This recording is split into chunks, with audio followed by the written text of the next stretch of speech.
following program contains scenes of sexuality, violence, coarse language, and adult themes. Because it's awesome! Viewer discretion is advised.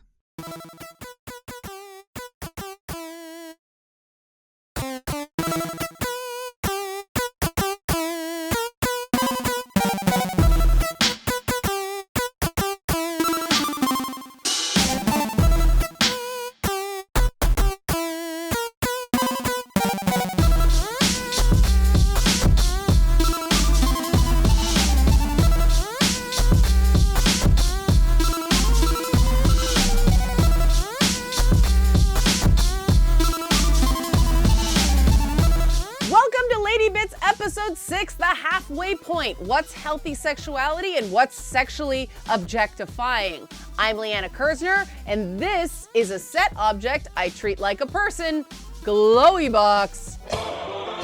And that treating an object like a person is kind of what we do with video games, isn't it? We take computer-generated images and make them seem as real as possible. So, on the tricky subject of sexual objectification, we already have a conflict. Video game characters aren't real people. So, anything that happens to a video game character isn't treating a person like an object, it's treating an object that looks like a person like an object. This is why, in a previous episode, I brought up the idea of reflected objectification. If a game fails to factor in the pre-existing stress that certain players bring to the table, it can remind those players of the objectification and marginalization they've suffered in the real world. In other words, it's not about games actually objectifying people. The issue is that certain content is alienating some players because people don't like to be reminded of real-world bad experiences. The popular working theory in discussions of video games so far has been that all sex in video games is experienced through the male gaze, so all female tropes are acting against women. But since the preponderance of scientific evidence says that playing sexist games doesn't make you sexist, I'm going to reject that approach. Let's start instead with the assumption that healthy, positive depictions of sexuality are possible in video games.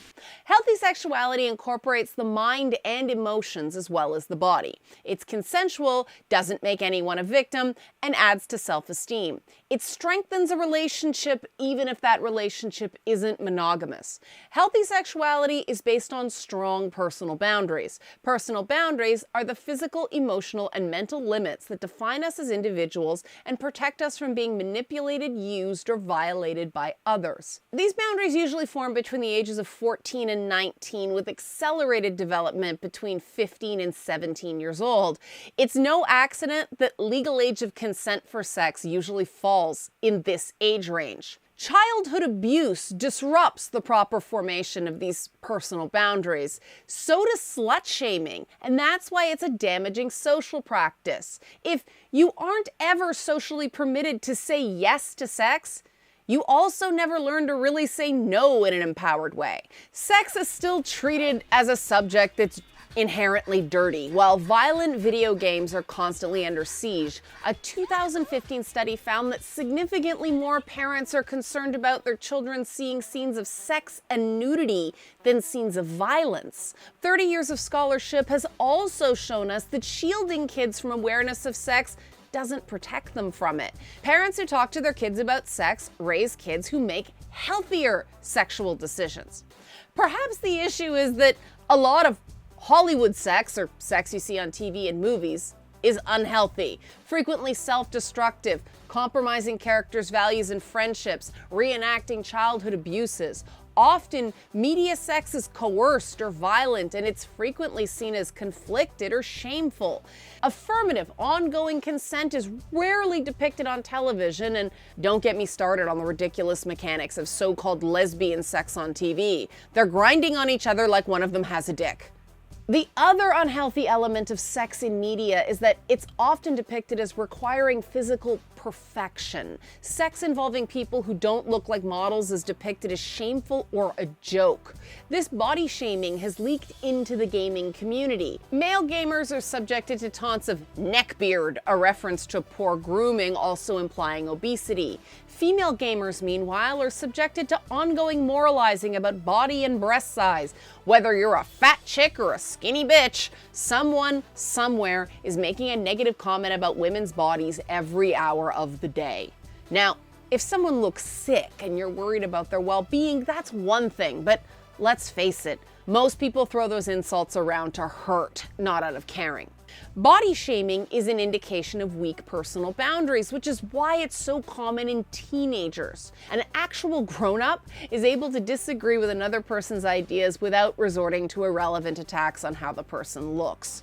When you're comfortable with yourself, you're not threatened by someone you perceive to be more physically attractive or desirable. You can celebrate the beauty of others in a healthy way, a way that celebrates emotional and intellectual beauty as well as the physical kind.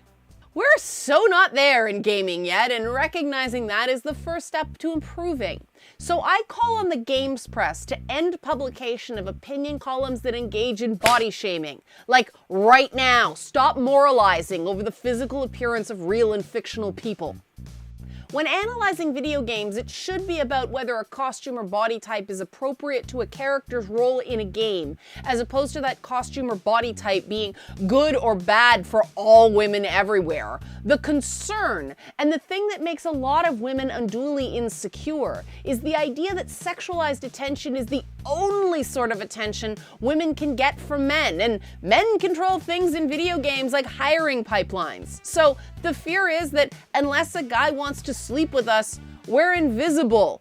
And that's what these columns talking about women being acceptable or dirty sluts compound. This is one of the consequences of sexual objectification, officially defined as the act of treating a person as a mere object of sexual desire without regard to their personality or dignity, either by individuals or by society. But there's a big problem with that official definition.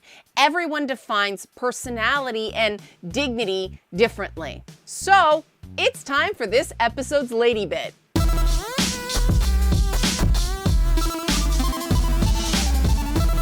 Throughout human history, war, slavery, and human trafficking have hinged on the idea that some people are less deserving of safety, physical and emotional integrity, and freedoms. As we dealt with in episode 5, this ties back to the historical idea that it's somehow normal or natural to see women slaves and foreigners as less human than the ruling class of men in a given society. But the idea of dignity, a concept critical to objectification theory, is much more complicated.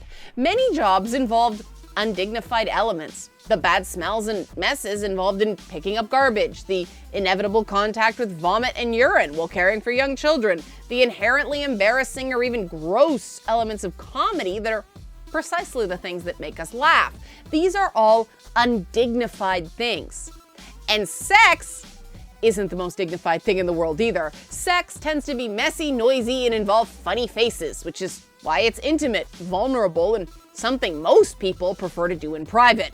So, the official definition of sexual objectification has already fallen apart.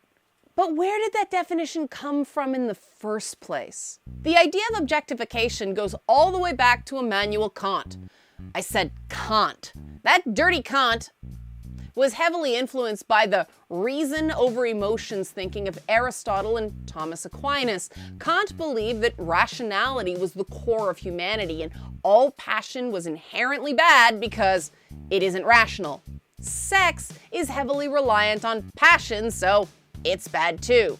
Kant therefore determined that sexual lust turns a person into nothing more than an object for the luster's pleasure.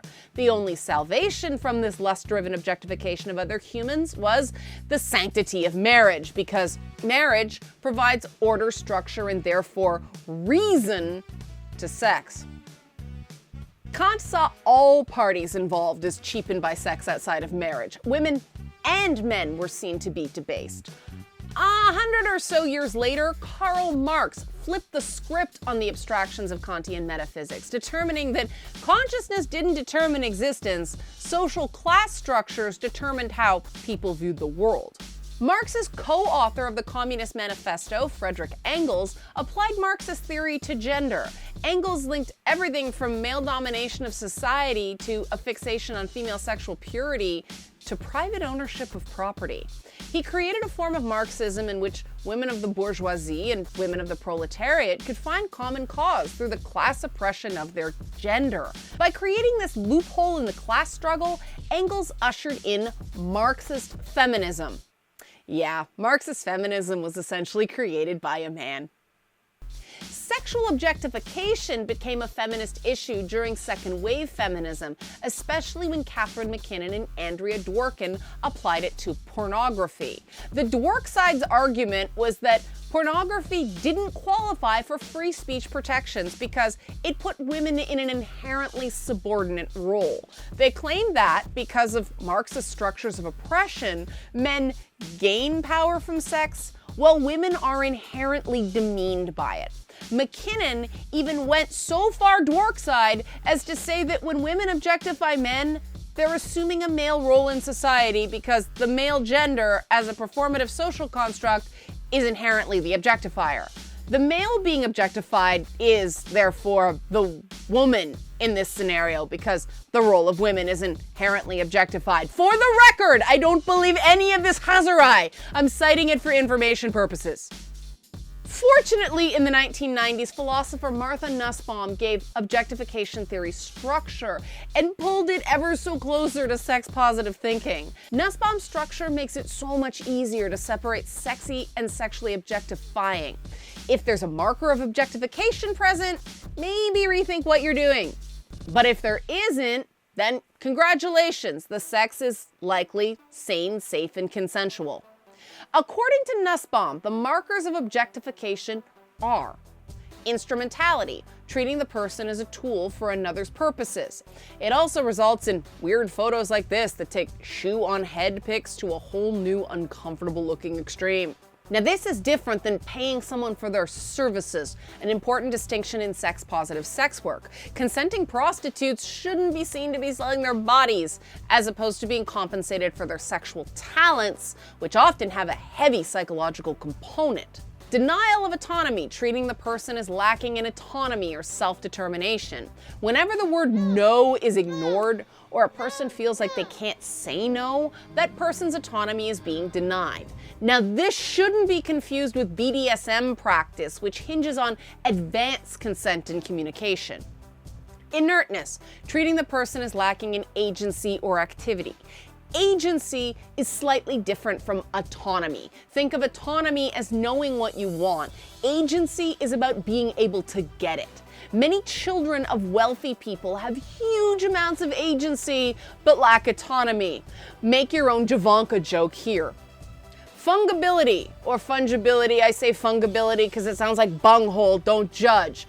Fungibility is treating the person as interchangeable with objects. Based on the word, one might automatically think of the mushroom guy from the Mario games, and it's true, the toads are pretty interchangeable. But most people are more likely to recognize fungibility in images like this, and outright weird stuff like this, and this. WTF, PlayStation. Violability, treating the person as lacking in boundary integrity, as something that it is permissible to break up, smash, and break into. Apologies to Smash Brothers. The fashion industry has a bizarre habit of creating ads full of women seen as violable. Excuse me, miss, vagina inspector calling. Yup, still there. Tom Ford, for men who want to smell like Snatch. And coming soon to a Christopher Steele dossier near you. Violability is also a dynamic in workplace sexual harassment. Ownership, treating the person as though they can be owned, bought, or sold. Obviously, slavery is the most extreme version of this sort of owning of people, but advertising sometimes also does dumb-ish like this. You know they're totally hacking his bank account right now. What year is this? Denial of subjectivity, treating the person as though there's no need for concern for their experiences or feelings. Dude, you're doing it wrong. Treating gamers in general as a subspecies is also a form of this objectification. Just saying. The ultimate harm of objectification is that the objectified person is denied opportunities or freedoms because they're not seen as a whole person who matters. For example, the objectification of black men, which, counter to Dworkside theories, is linked to a perceived hypermasculinity that some people find intimidating. This double standard is a factor in the overrepresentation of black men in prison populations and the difficulty even college-educated black men face in finding work. Historically, it was a dynamic in the lynching of 14-year-old Emmett Till. It's still so ridiculous that Key and Peele made a series of comedy sketches spoofing the fact that Barack Obama wasn't allowed to ever get angry in public because it might scare the white folks. Chill the hell out for like a second. So, a more accurate definition of sexual objectification would be dehumanizing a person through unhealthy sexualized depictions to the point where it morally justifies denial of rights and freedoms. Women's choices are limited because of objectification. Black men's behavior is restricted and penalized because of objectification. And black women have to deal with both piles of nonsense. Now, in a video game, the people in it don't have to contend with these issues. Every element of the game world is built from the ground up, so racism, sexism, and other stuff only creeps into a game through either unconscious developer bias or conscious attempts to depict real-world problems, often in order to make some commentary about them. But no matter how realistic a video game is, video games are not reality. Many times I've wondered while playing a survival game why using the bathroom wasn't an issue in those fictional life or death situations, but it's a consideration in The Sims. I can use the toilet in real life, thanks very much. I don't need it gamified. Why are these Simlish-speaking automatons so damn stupid that they won't take a dump without my approval? I hate The Sims. Games often decide to displace reality instead of reflect reality. Anachronistic weather effects, expansion and collapsing of the passage of time, and really big swords are all signals to the player or viewer that a story is using mythic tradition, heavy on metaphor and exaggeration, as opposed to realism. This is often a major factor in fighting games. Certain elements of fighting games lead to a hardwired element of absurdity that well-designed games embrace. The potential, for instance, that both players could choose to play the same character, resulting in doppelgangers fighting each other. Fighting games and other over-the-top games like God of War and Doom require the player to suspend disbelief to enjoy the more surreal elements. The ridiculous outfits, strange bodily proportions, and the over-the-top violence are a part of this surrealism, as they are in classic myths. But then, how do we explain the decided double standard we observe regarding male and female sexuality and the perception of sexuality outside of that binary as deviant? There's a difference between images that are inherently objectifying, like using a woman as an accessories display table, and images that require the viewer to decide for themselves that a woman is an object. An image of a woman wearing a bikini doesn't have a lot of meaning until we assign meaning to it, and that's done through our perception of the symbolism. We can't change societal double standards about women if the very feminist theories we use to talk about the issue have a gender double standard at their core. And that's the problem with the Dworkside version of sexual objectification. We can't work towards true equality while demanding more sexual modesty from women than we demand from men. The current assumption is that no woman in her right mind would freely agree to be depicted in such a sexualized way. Let's examine that idea in this week's Versus Mode.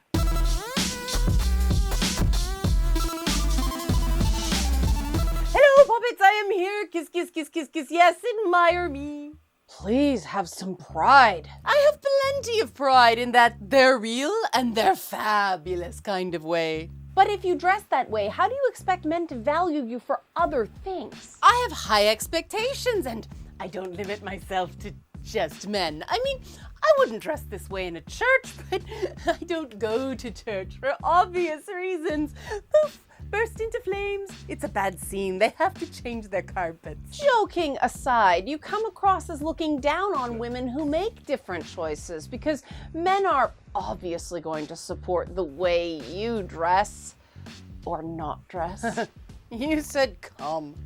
But that's a huge assumption. Yes, I get attention because I dress to get attention. Some women dress to avoid attention and then complain that other women get all the attention. It's hardly accountable.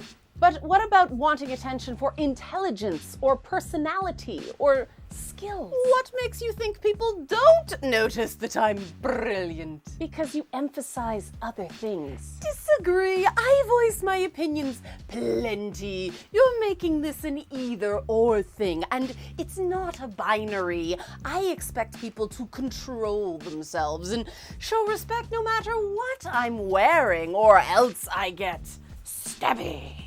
But people are going to dismiss you because they'll get the wrong idea. And that's the lingering effects of patriarchal conditioning, Poppet. Women are some of the worst critics of other women because we're taught to feel bad if someone else gets more attention from men. Thing is, most of those men are idiots because most people in general are idiots. So unless they're putting money down somewhere, their attention is irrelevant. So why dress that way?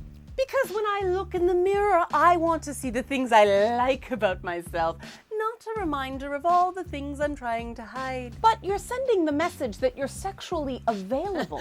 A Maserati is available, but it doesn't mean you can afford it. And I'd rather dress like a Maserati than a minivan. But seeming sexually available might put you in danger. If it's not safe for me or any woman to wear certain clothes somewhere, it's really not safe for anyone in that place because it means people are just looking for an excuse to abuse someone. It's a legitimate fear, though. We can't change the world overnight. But you can change your own behavior. Stop labeling other women sluts just because they have different sartorial preferences than you do. I don't judge you. You called me a minivan. If I'd wanted to insult you, I would have called you a steampunk Mr. Stay Puffed. I didn't say there was anything wrong with minivans. Yes, minivans are actually useful. Oh, cattiness! I have actual cats for that. You can leave now. Well, she was judgy.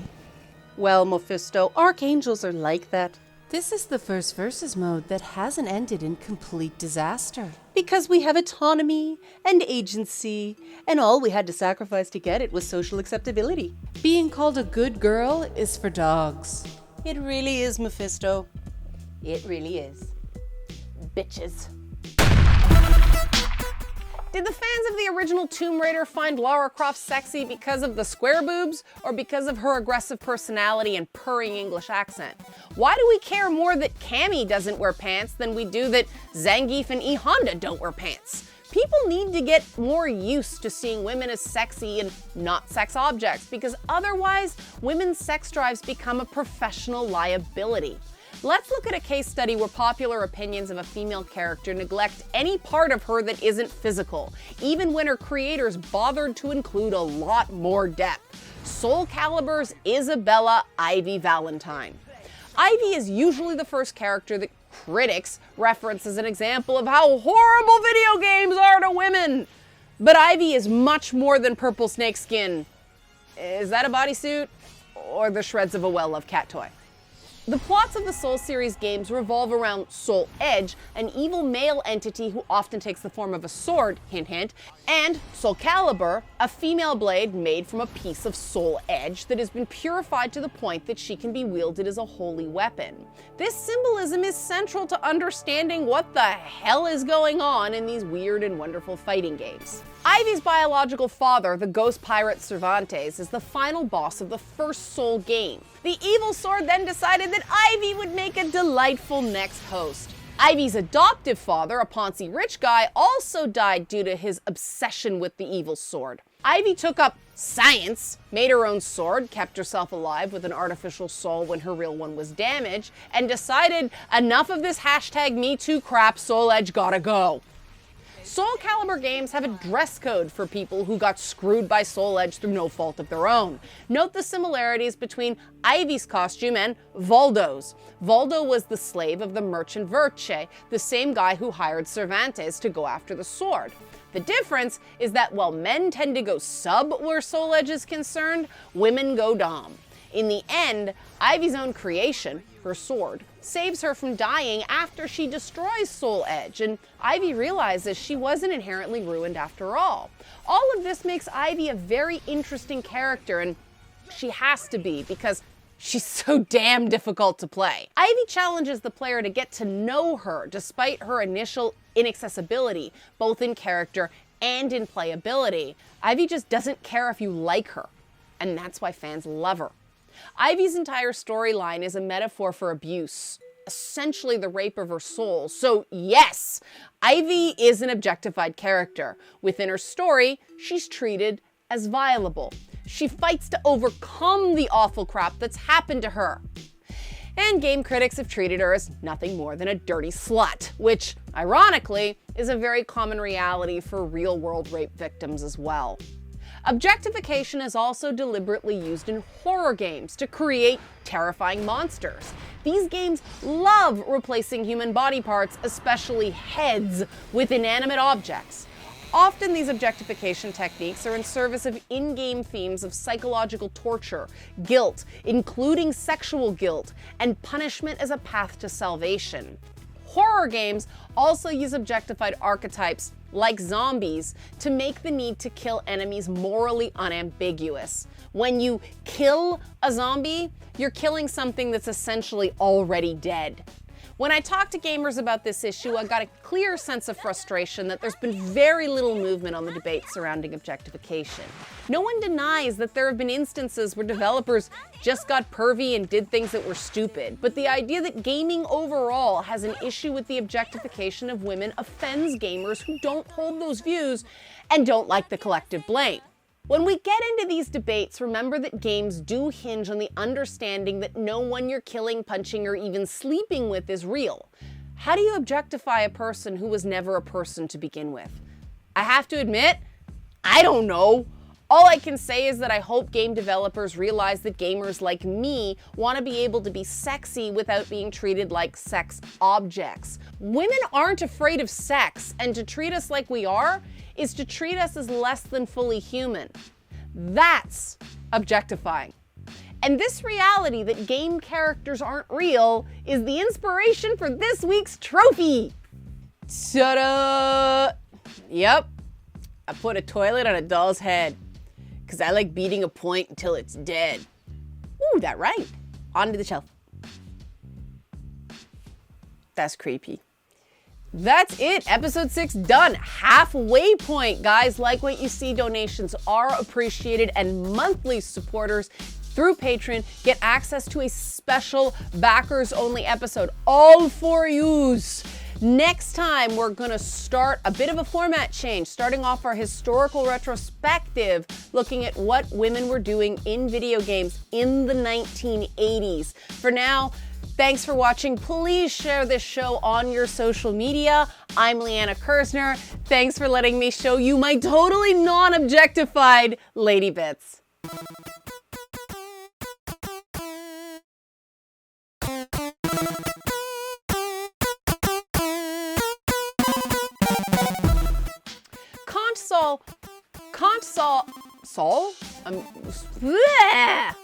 Kant saw all parties involved. I'm trying not to say Kant so hard that it's messing me up.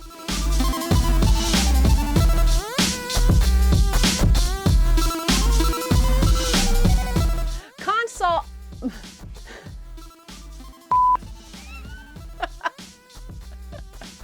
It's so weird when you try to not say a word, you mess up the next word. Kant saw all parties involved as cheap and...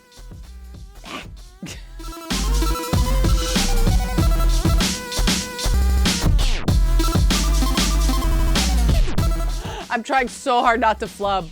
Why, Germans, why? Okay, that's too far back. Okay.